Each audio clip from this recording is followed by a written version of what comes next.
Hello students. आज हम लोग क्लास 11th का एक इम्पोर्टेंट चैप्टर पढ़ने वाले हैं जिसका नाम है cell the unit of life. ये चैप्टर बहुत ही इम्पोर्टेंट है एग्जाम पॉइंट ऑफ व्यू से। हर साल इससे क्वेश्चन आता ही है। तो आइए देखते हैं कि क्या है इस चैप्टर में। तो सबसे पहले हम इंट्रोडक्शन पे बात करेंगे। तो क्या कह रहा है कि जब हम अपने चारों ओर देखते हैं तो हमें लिविंग थिंग्स और नॉन लिविंग थिंग्स दोनों ही दिखाई पड़ता है। ठीक है, तो क्या हमने कभी खुद से क्वेश्चन पूछा है कि क्या ऐसा है जो कि लिविंग थिंग्स के पास है और जो कि नॉन लिविंग थिंग्स के पास नहीं है। यानी कि बोल सकते हैं कि लिविंग ऑर्गेनिज्म के पास ऐसा क्या चीज है जिसके वजह से वो लिविंग कहला रहा है और जो कि नॉन लिविंग थिंग्स के पास नहीं है। तो इसका आंसर ये है कि जो लिविंग ऑर्गेनिज्म है उसमें सेल प्रेजेंट होता है। ये सेल जो है वो सबसे छोटा इकाई होता है जिसे लिविंग ऑर्गेनिज्म का बॉडी बना हुआ होता है। जितना भी ऑर्गेनिज्म है वो सभी सेल से मिलकर के बना हुआ होता है। तो हम कह सकते हैं कि कुछ ऑर्गेनिज्म जिसके पास केवल एक सेल प्रेजेंट होता है उसको हम लोग यूनिसेलुलर ऑर्गेनिज्म कह देते हैं, जबकि वैसे ऑर्गेनिज्म जिसमें एक से अधिक सेल प्रेजेंट होता है उसको हम लोग मल्टी सेलुलर ऑर्गेनिज्म कह देते हैं। तो इस पैराग्राफ में हमने इंट्रोडक्शन देखा और इसमें जो है वो हमने क्या सीखा। इसमें हमने देखा कि सबसे पहले कि क्या वो क्राइटेरिया है जिससे हम लिविंग और नॉन लिविंग थिंग्स को डिस्ट्रीब्यूट कर पा रहे हैं। तो हमने सेल के बारे में पढ़ा। तो अब हम समझेंगे कि सेल क्या होता है। तो हम देख रहे हैं कि सेल क्या है। तो सेल जो है वो सबसे छोटा इकाई है जो कि लिविंग ऑर्गेनिज्म के बॉडी को बनाता है। यानी कि एक अकेला सेल जो है वो सभी फंक्शन को परफॉर्म कर पाता है जो कि किसी भी लिविंग ऑर्गेनिज्म को लिविंग रहने के लिए रिक्वायर्ड है। इसका मतलब क्या है कि एक अकेला सेल जो है वो सभी फंक्शन को परफॉर्म कर पाता है जो कि किसी भी लिविंग ऑर्गेनिज्म को लिविंग रहने के लिए रिक्वायर्ड है। वो सभी प्रोसेस जैसे कि रिस्पायरेशन हो गया, डाइजेशन हो गया,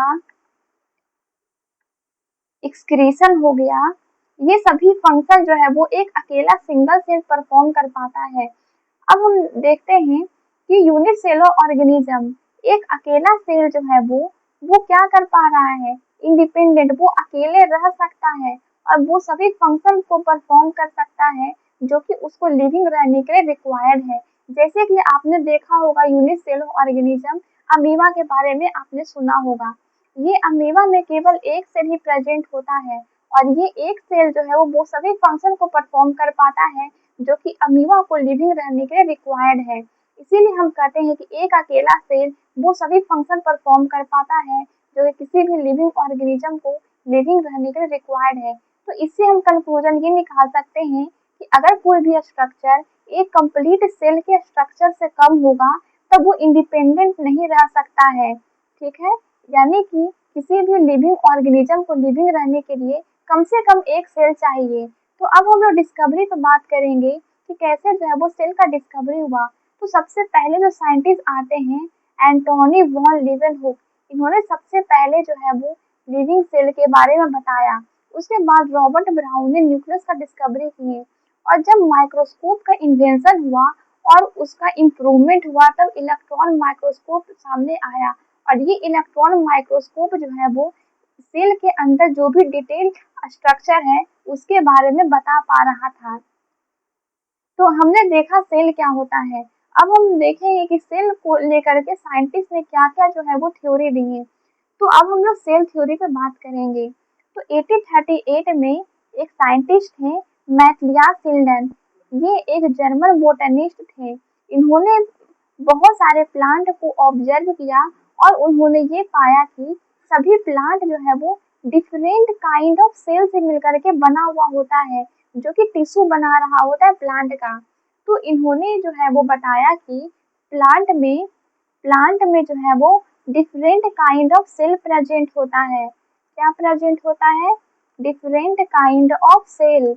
और ये जो सेल जो है वो टिश्यू बना रहा होता है और टिश्यू से ऑर्गन बनता है, ऑर्गन से ऑर्गन सिस्टम और ऑर्गन सिस्टम से पूरा ऑर्गेनिज्म का बॉडी बनता है।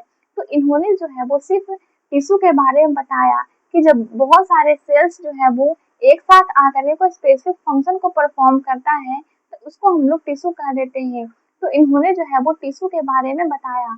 और उसी समय जो है वो एक और साइंटिस्ट जिनका नाम था स्वान 1839 में, ये एक जर्मन जूलॉजिस्ट थे। इन्होंने अपना स्टडी एनिमल पे किया और उन्होंने बताया कि जो सेल में जो सबसे बाहर वाला लेयर होता है उसको हम लोग प्लाज्मा मेम्ब्रेन कह देते हैं। ठीक है, यानी कि इन्होंने जो है वो स्टडी किया एनिमल पे और ये बताया कि सेल के सबसे बाहर वाला लेयर होता है वो प्लाज्मा मेम्ब्रेन कहलाता है। और इन्होंने एनिमल सेल पे तो काम किया ही था और साथ साथ में इन्होंने प्लांट सेल पे भी काम किया। और इन्होंने बताया कि प्लांट सेल में जो सेल वॉल जो होता है वो एक यूनिक कैरेक्टर होता है प्लांट सेल में, जो कि एनिमल में एब्सेंट होता है। तो इन्होंने प्लांट पे भी स्टडी किया और एनिमल पे भी स्टडी किया। जब उन्होंने प्लांट पे स्टडी किया तो उन्होंने ये बताया कि जो प्लाज्मा मेम्ब्रेन के बाहर सेल वॉल प्रेजेंट होता है प्लांट सेल में, जो कि एनिमल सेल में प्रेजेंट नहीं होता है। और जब उन्होंने एनिमल सेल पे काम किया तब उन्होंने बताया कि जो सेल का सबसे बाहर वाला लेयर होता है वो प्लाज्मा मेम्ब्रेन होता है। और इसी के बेसिस पे स्वान ने हाइपोथेसिस दिया और उसमें कहा कि जितने भी प्लांट और एनिमल होता है उसका बॉडी जो है वो सेल और प्रोडक्ट ऑफ सेल से मिलकर के बना हुआ होता है। तब शिल्डन एंड स्वान ने एक साथ जो है वो सेल थ्योरी को दिया। अब ये जो थ्योरी है वो एक्सप्लेन नहीं कर पा रहा था कि न्यू सेल कैसे बनता है। तो इसको एक्सप्लेन करने के लिए एक और साइंटिस्ट आते हैं, रुडोल्फ वर्को। 1855 में इन्होंने बताया कि जो न्यू सेल जो है वो पहले जो प्रेजेंट सेल है उसी से बनता है। और इन्होंने अपना स्टेटमेंट दिया ओमनी सेलुला ई सेलुला। और उन्होंने जो सेल थ्योरी का स्टेटमेंट जो दिया गया था उसको मॉडिफाई करके सेल थ्योरी को फाइनल शेप दिया। और आज जो हम लोग सेल थ्योरी जानते हैं उसमें स्टेटमेंट इंक्लूड है कि पहला, सभी लिविंग ऑर्गेनिज्म जो है वो सेल और प्रोडक्ट ऑफ सेल से मिलकर के बना हुआ होता है। और दूसरा स्टेटमेंट है कि सभी सेल जो है वो पहले से बने सेल से ही बनता है। तो अब हम लोग देख रहे हैं ओवरव्यू ऑफ सेल, यानी कि सेल के अंदर क्या क्या कंपोनेंट प्रेजेंट है हम लोग अब उसके बारे में जान रहे हैं। तो हमने पहले पढ़ चुके हैं ओनियन का जो छिलका होता है उसको हम लोग पहले देख चुके हैं अर्लियर क्लास में। और ह्यूमन चीक सेल, और इसको जब हम लोग माइक्रोस्कोप के अंदर जब स्टडी करते हैं तब हमें पता चलता है ओनियन सेल जो कि एक प्लांट सेल है उसमें सेल वॉल जो है वो प्रेजेंट होता है, जो कि उसका यूनिक कैरेक्टरिस्टिक्स है जो कि सिर्फ प्लांट सेल में प्रेजेंट होता है। और सेल वॉल के अंदर प्लाज्मा मेम्ब्रेन होता है। ठीक है, प्लाज्मा मेम्ब्रेन जो है प्लांट और एनिमल सेल दोनों में प्रेजेंट होता है। अब सभी सेल के अंदर जो है वो एक dense membrane bound structure present होता है जिसको हम लोग न्यूक्लियस कहते हैं। अब ये न्यूक्लियस में जो है वो क्या प्रेजेंट होता है, न्यूक्लियस में क्रोमोसोम होता है और क्रोमोसोम में हमारा जेनेटिक मटेरियल होता है डीएनए। ठीक है, अब सेल जिसमें कि न्यूक्लियस के बाहर जो है वो न्यूक्लियस के बाहर अगर मेम्ब्रेन प्रेजेंट होगा उसको हम लोग यूकैरियोटिक सेल कह देते हैं। और जबकि वैसा ऑर्गेनिज्म जिसमें न्यूक्लियस के बाहर कोई मेम्ब्रेन प्रेजेंट नहीं होगा उसको हम लोग प्रोकैरियोटिक सेल कह देते हैं। यानी कि सेल को जो है वो दो टाइप में क्लासिफाई किया गया है, पहला प्रोकैरियोटिक सेल और दूसरा यूकैरियोटिक सेल। यूकैरियोटिक सेल,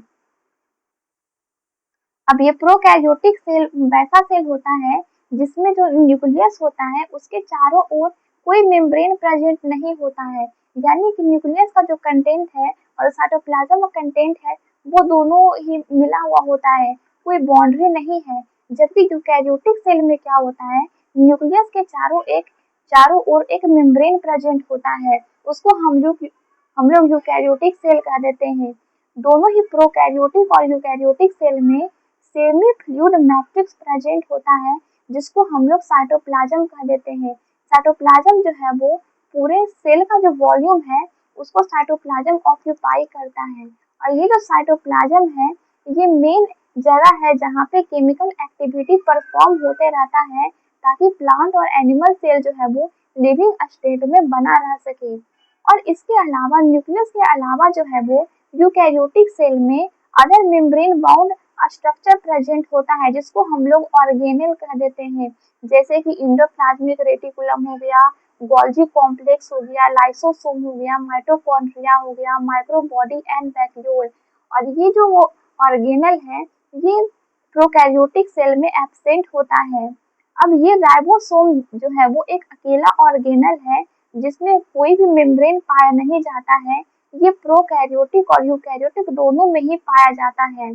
अब इसके अलावा जो है वो और ये जो राइबोसोम जो है वो सेल सेल ऑर्गेनल है जो कि सेल के अंदर तो पाया जाता ही है और साथ साथ में है जो ये दो ऑर्गेनल्स में भी पाया जाता है, जैसे कि क्लोरोप्लास्ट में भी पाया जाता है प्लांट में, और माइटोकॉन्ड्रिया एनिमल में, और रफ इंडोप्लाज्मिक रेटिकुलम पर भी हमें राइबोसोम देखने को मिलता है। अब हम लोग देख रहे हैं एनिमल सेल में एक और नॉन मेम्ब्रेन बाउंड स्ट्रक्चर पाया जाता है जो कि हेल्प करता है सेल डिवीजन में, उसको हम लोग सेंट्रोसोम कह देते हैं। ठीक है, अब सेल का जो साइज होता है और जो शेप होता है वो वेरी करता है, ये डिपेंड करता है कि वो क्या फंक्शन परफॉर्म कर रहा है। जैसे कि माइकोप्लाज्मा, ये जो है वो स्मॉलेस्ट सेल है जिसका जो लेंथ है 0.3 माइक्रोमीटर दिया गया है, जबकि जो बैक्टीरिया का जो लेंथ है वो 3 से 5 माइक्रोमीटर का हो सकता है। जो आइसोले जो लार्जेस्ट आइसोलेटेड सिंगल सेल है वो ऑस्ट्रिच का एग होता है। ये क्या है, एक अकेला सेल है जो कि सबसे बड़ा होता है। और मल्टी सेलर ऑर्गेनिज्म में बात करें तो ह्यूमन आरबीसी का जो शेप दिया गया है वो 7 माइक्रोमीटर दिया गया है, ये डायमीटर में है। ठीक है, नर्व सेल जो है वो सबसे लॉन्गेस्ट सेल होता है। और सेल का जो शेप एंड फंक्शन है ये अभी हमने बात किया, ये वेरी करता है उसके फंक्शन पे कि वो फंक्शन क्या परफॉर्म कर रहा है। जैसे कि ये डिस्क लाइक भी हो सकता है, पॉलीगोनल शेप का भी हो सकता है, कॉल्यूमनल शेप का भी हो सकता है, क्यूबाइड शेप का भी हो सकता है, और ये थ्रेड लाइक भी हो सकता है, और इरेगुलर शेप भी हो सकता है। ठीक है, शेप डिपेंड करता है मेनली कि वो क्या फंक्शन परफॉर्म कर रहा है। अब यहाँ पे जो है वो डायग्राम हमें दिया गया है जहाँ पे हमें कुछ सेल्स का स्ट्रक्चर के बारे में बताया गया है। जैसे कि आरबीसी का जो शेप है वो राउंड एंड बाइकॉन्केव होता है, जबकि जो वाइट डब्ल्यूबीसी है उसका शेप जो है वो अमीबॉइड शेप का होता है। और ये जो है वो कॉल्यूमनल इपिथेलियल सेल्स है जिसका शेप जो है वो लॉन्ग एंड नैरो होता है। उसके बाद जो ये नर्व सेल है जो कि ब्रांच्ड एंड क्या लॉन्ग होता है। फिर ये ट्रैकीड जो कि कहाँ पाया जाता है, ये जाइलम में पाया जाता है। ठीक है, अब ये मेसोफिल सेल जो कि कहाँ पाया जाता है, लीव्स में पाया जाता है, इसका शेप जो है वो राउंड एंड ओवल होता है। ठीक है, तो अभी हमने शेप ऑफ सेल पे बात किया, अब हम लोग नेक्स्ट लेक्चर में बात करेंगे प्रोकैरियोटिक सेल। तो आज यहीं तक रखते हैं। Thank you.